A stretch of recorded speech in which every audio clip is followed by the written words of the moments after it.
Good morning, ladies and gentlemen. Happy Tuesday.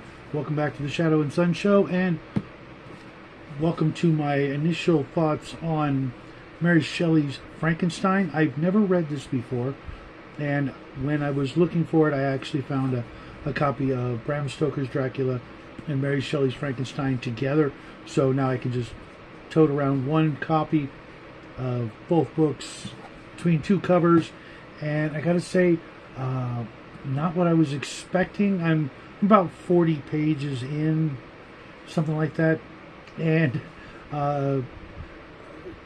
Frankenstein's name is yet to be mentioned in the, it's about 250 pages, so I'm like, almost a fifth of the way in, and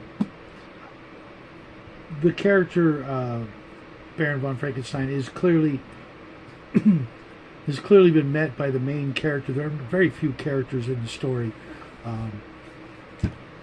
The first being, let me get to it, Mrs. Seville, which is the main character's brother, or sister. Robert Walton is the main character so far, and he's been writing letters back and forth to his sister about his desire to go to the North Pole and find a as yet undiscovered route to the rest of the world by going north instead of east, I guess, or west. But yeah, not, everybody told me, it's very different from the movies, and I've seen at least a dozen different Frankenstein movies.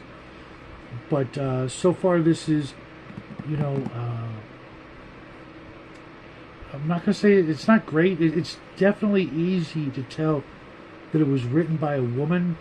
The main character doesn't speak like most men, especially most men who are seafarers. She's, been given a little leeway, I guess, in that respect. The main character's desire to have a best friend or something of that nature goes on and on for pages that, to me, seem a little weird, but I see where she's going with it. And when I was growing up reading the Frankenstein comic books, it was always in the North Pole. Frankenstein and the Doctor were always arguing and kind of fighting up there. Frankenstein and his furs and things like that, which were never in any of the movies. He always wore that weird outfit with the, I don't know what you'd call that sort of outfit that he was wearing. It almost looked Chinese, to be honest, but that's where I am, and I'm not going to give you guys a day by day or whatever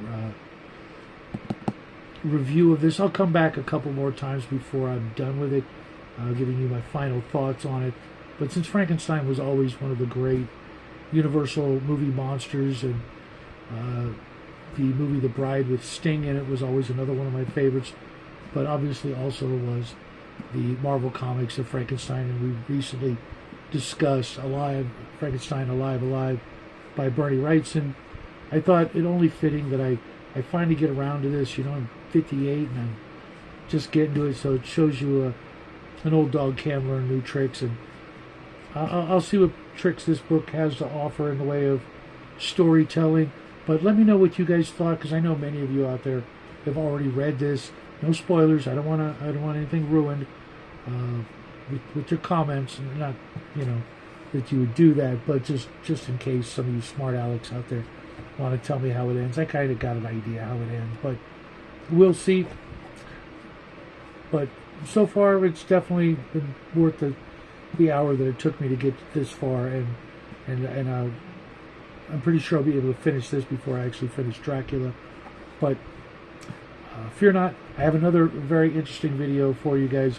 Not the usual thing I cover, but in a lot of ways it is kind of the usual thing I cover. It is definitely a 2 for Tuesday video, so stay tuned. I'll be back in about a half hour, and we can discuss that as well.